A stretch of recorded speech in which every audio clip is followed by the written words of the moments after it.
¿Qué vemos para el año 2020 y 2021? Esto es muy importante, que los niveles, los volúmenes de los micronegocios, tanto a nivel nacional como en cabeceras municipales y en el área rural, se mantuvieron estables. Esto es bien importante porque vamos a ver con las cifras que vienen a continuación que hubo un reacomodo de los micronegocios, tanto en sus propietarios como en el valor agregado y en los ingresos. Entonces, en general hubo un cambio, vamos a decir, estructural asociado como a nuevos niveles de productividad en estas unidades económicas. Eh, Sin embargo, un dato que es importante es que habíamos presentado una caída general de 6,5% entre el año de prepandemia 2019 y el año de pandemia 2020. Entre el año 2020 y 2021 hubo un crecimiento acumulado de 2,7%, que no tiene significancia estadística, pero sí que en el sector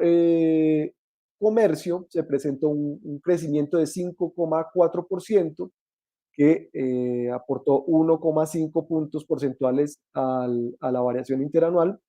y un crecimiento de 23% en micronegocios de educación, que habíamos dado unos ejemplos al inicio de la presentación. Cuando vemos entonces la variación entre el año 2020 y 2021, vemos unas variaciones significativas y positivas en el ingreso nominal de los micronegocios en el sector urbano, con un crecimiento del 13,7%. Recuerden, los volúmenes de micronegocios entre el 20 y el 2021 se mantuvieron estables. Sin embargo,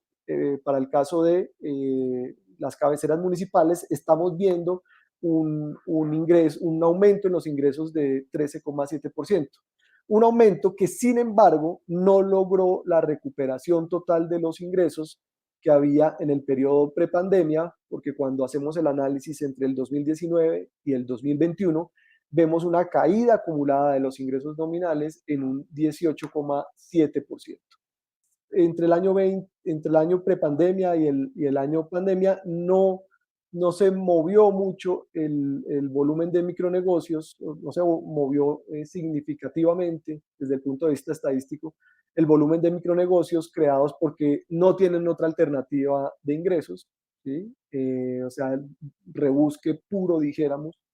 Sin embargo, sí cayó el volumen de aquellos que lo identificaban como una oportunidad de negocio en el mercado en un 5,2%,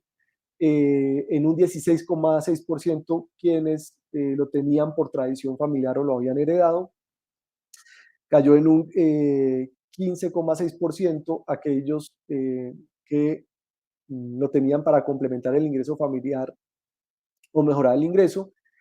Miren, esto se mantuvo estable la categoría que uno podría decir menos informal de los micronegocios, que son aquellos creados para ejercer el oficio, carrera o profesión del encuestado o propietario, y cayó en un 24,1% aquellos micronegocios que fueron creados porque no tenían la experiencia requerida, la escolaridad o la capacidad para empleo y otro. Creo que este es un segmento que hay que seguir observando, es una realidad, digamos, del país que tenemos. Y creo que no hay que desconocer además que todo, pese a todos los retos asociados seguramente al tema de subsistencia, a los temas de formalización que se referenciaban ahora, el acceso a tecnologías y demás, son unidades productivas que están ahí, detrás de ellas hay familias, y digamos que ha sido tal vez la forma de algunas de estas familias de encontrar cómo subsistir. Y esa es una realidad que hay que seguir viendo y sobre la cual tenemos que seguir trabajando y tomando decisiones. Tomamos la decisión de tener una estrategia enfocada únicamente en los micronegocios. Es una estrategia denominada Economía para la Gente, justamente como está en esta presentación. Como les digo, fue una estrategia de hace ya casi cerca de 2 años que diseñamos. Nos fijamos una meta al principio del gobierno de llegar a más de al principio de la estrategia, a más de 582,000 micronegocios. Hoy vamos en un cerca del 95% de esa meta entre las distintas entidades que hemos trabajado, evidenciando que trabajando en torno a una estrategia organizada, con una buena comunicación entre las entidades, revisando instrumentos, revisando programas, es posible, y tal vez es como el primer mensaje escuchando los resultados que nos presenta el DANE, la necesidad de seguir apoyando este segmento para tratar de incidir un poco en algunos de estos resultados que todavía nos dejan en niveles que no son los que teníamos antes de la pandemia. Esto que nos deja hoy el DANE, ese trabajo tan importante que viene realizando, para nosotros es fundamental como laboratorio, por todo lo que hemos podido